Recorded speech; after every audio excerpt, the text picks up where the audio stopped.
2.5, ordering fractions. I can order fractions. Thank you, Raghav. So when you order fractions, you order whatever you need as a fraction, and then you ask for a large Coke as well? Yes. Wait, no. Get it? Okay, never mind. All right.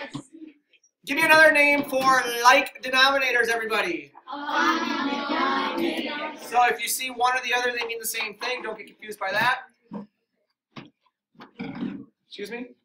Should I be the only one talking at the moment? Thank you. To establish common denominators, we need to find a common multiple. So to establish common denominators, you must find a common multiple. We prefer that you find the what when finding a common multiple? Least common multiple.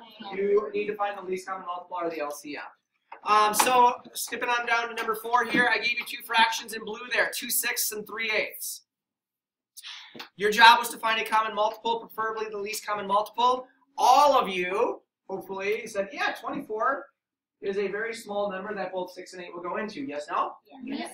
Okay, so then what you did is you wrote 24, you drew your fraction bar, you wrote 24, you drew your fraction bar, yes or no? Yes.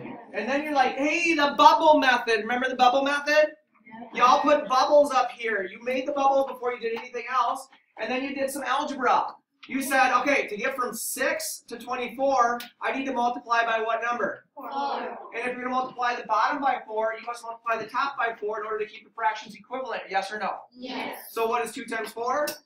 8. 8. And then the same deal over here. To get from 8 to 24, we multiply by 3. and then we must do what to the top? Same thing, right? And we got 9/24. So now we have 8/24 and 9/24 for our equivalent fractions. Is 2/6 less than or greater than 3/8? It's less than because is 8/24 less than 9/24? Yes. Does everybody understand the bubble method? Yes. Okay, so that's like your third, fourth, fifth time seeing it. 5 is no different using the bubble method.